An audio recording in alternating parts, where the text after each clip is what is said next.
Bien-aimés dans le Seigneur, soyez richement bénis. Vous là qui aimez l'évangile de Jésus. Vous là qui avez pris l'engagement de servir le Seigneur. Vous savez, il y a des gens qui servent le diable. Hein? Ils ont pris l'engagement, ils ont fait le serment de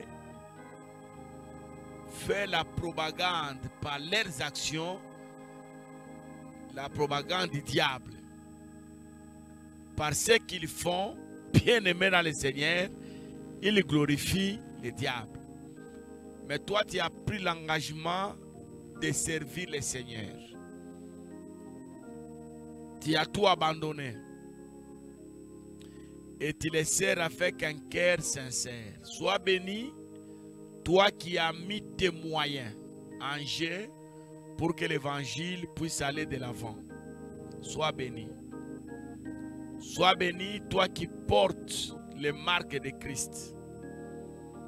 Sois béni, toi qui pries pour que les âmes soient sauvées. Il y a des gens, il y a des ministères, il y a des organisations dans le monde qui travaillent pour que l'âme soit sauvée. Ils soutiennent des conventions, des conférences. Ils soutiennent des ministères. Ils soutiennent des voyages des hommes de Dieu pour que l'évangile soit prêché. Alors si vous êtes dans cette catégorie-là, soyez bénis. Soyez bénis, vous qui construisez les églises. Vous là, bien-aimés dans le Seigneur, qui prenez des hommes de Dieu en charge. Soyez bénis. Bénis par rapport à tout ce que vous ne cessez de faire. Ma prière, que l'Éternel, le Dieu des armées, se souvienne de vous. Qu'il soit votre partenaire privilégié. Comme je dis toujours, Dieu c'est notre Père, Dieu c'est notre patron, Dieu c'est notre partenaire. Retenez ça, écrivez ça, on reviendra sur ça. Première chose, Dieu c'est ton Père. Depuis que le monde est monde, il n'a jamais cessé d'être Père. Nos aïeux l'ont appelé Père, nos petits-fils, nos arrière-arrière-petits-fils, ceux qui vivront après nous, ceux qui ont vécu avant nous, et nous-mêmes aujourd'hui, nous appelons Dieu Père. Ces actions, ce sont les actions d'un Père. Et le Père Dieu là, c'est un Père responsable. Ce n'est pas un papa. Dieu n'est pas un papa. Dieu c'est un Père. Un Père c'est qui? C'est celui qui assume correctement sa responsabilité.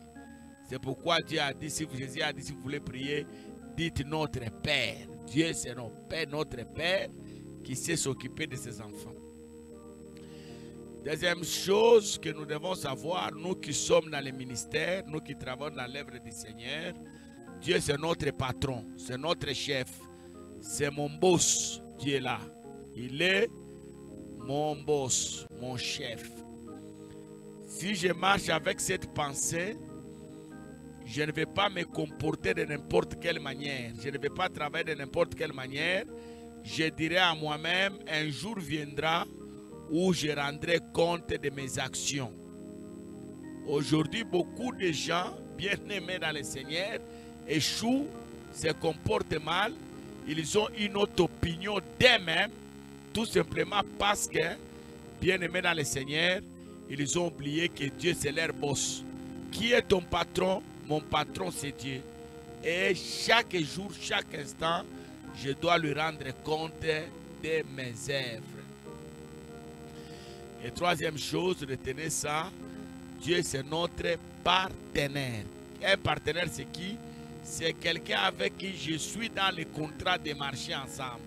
Mon échec c'est son échec. Sa gloire c'est ma gloire.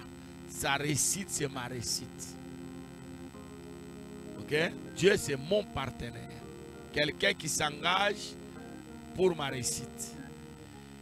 Soyez bénis vous tous qui êtes abonnés. Soyez bénis vous qui avez aimé la vidéo précédente. Vous êtes nombreux qui avez fait signe. Soyez bénis vous qui avez demandé aux autres de s'abonner. Ma prière ce matin, puisque vous avez partagé la vidéo passée, soyez bénis et soyez bénis à nouveau en partageant cette vidéo. Je reviens en vous disant ceci, ne partagez pas sans auditionner et sans visualiser. Quand vous auditionnez, vous êtes sûr de la chose que vous partagez. J'ai entendu quelqu'un dire, je ne sais pas que dans ce que j'ai partagé avec cette information. Tout simplement parce que tu as partagé sans auditionner. J'ai dit à quelqu'un aussi, ne likez pas, ne disez pas j'aime si tu n'as pas visualisé. Beaucoup de gens sont en train de liker j'aime, mais ils ne savent même pas quoi ils sont en train d'aimer. Tu es en train d'aimer parfois tes propres injures, tu es parfois d'aimer des choses qui t'égarent. Ayez le temps de suivre avant de dire j'aime, avant de partager. Que Dieu vous bénisse. Le diable est convaincu que ta relation avec Dieu te conduira à la réussite. Ça, il est convaincu. Alors, puisqu'il est convaincu, qu'est-ce que le diable fait? Bien aimé dans le Seigneur, il travaille, il déploie des stratégies pour t'amener à échouer. On a commencé à parler. Aujourd'hui, c'est un deuxième sous-thème après l'introduction. Donc, troisième émission par rapport à ce grand thème. Qu'est-ce que le diable fait pour amener quelqu'un qui est rempli de grandes promesses, l'amener à échouer? Nous lisons la parole. Nous sommes dans le livre de Matthieu, chapitre 27, le verset 5. Ça va aider quelqu'un. Judas jeta les pièces d'argent dans le temple et se retira et alla se pendre. Je reviens avec la lecture. Et Judas jeta les pièces d'argent dans le temple. Et il a fait quoi? Il se retira et Judas alla se pendre. Quelle est la deuxième stratégie que le diable met dans les cœurs des chrétiens, les gens remplis de promesses, pour les amener à échouer? C'est la culpabilité. La culpabilité, c'est une arme très efficace que le diable utilise pour amener quelqu'un à échouer. Mais la culpabilité, c'est quoi? Je vais donner une définition simple. La culpabilité, bien aimé dans le Seigneur, c'est un sentiment de négation. C'est un sentiment de négation. J'ai toujours dit que la culpabilité et l'incrédulité, ce sont deux éléments qui marchent ensemble. Le diable étant malin, il culpabilise les gens. Tu vas voir un chrétien qui a déjà fait beaucoup de temps dans le Seigneur, un chrétien avec des alliances solides avec Dieu, mais il n'a jamais crié au pardon. Il n'a jamais crié au pardon. Chaque fois, il se voit toujours souillé. Quand quelque chose ne va pas dans sa vie, il se dit en lui-même que voilà, je suis en train de subir les conséquences de mes péchés. J'aimerais te dire, toi qui me suis ce matin, Dieu est bon et sa miséricorde dira jamais. Dieu est bon et sa miséricorde dira jamais. Tu peux répéter cette phrase avec moi. Dieu est bon et sa miséricorde dira jamais. Beaucoup de choses que Dieu nous donne, beaucoup de choses que Dieu fait, il les fait, il les donne, non pas parce que nous méritons, il nous donne et il les fait parce qu'il est miséricordieux. C'est un Dieu bon. Dieu sait que nous sommes infidèles. Dieu sait que nous sommes charnels. Dieu sait que nous sommes pécheurs. Et beaucoup de versets de la Bible le témoignent. Tous sont péchés, ils sont privés de la gloire de Dieu. Le salaire du péché, c'est la mort.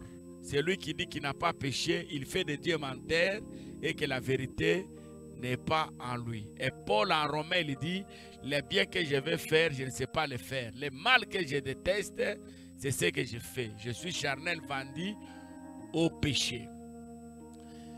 Bien aimé dans le Seigneur, le diable, quand il veut t'amener à te pendre, à te tuer, à abandonner les choses de Dieu, il vient réveiller en toi les sentiments de culpabilité.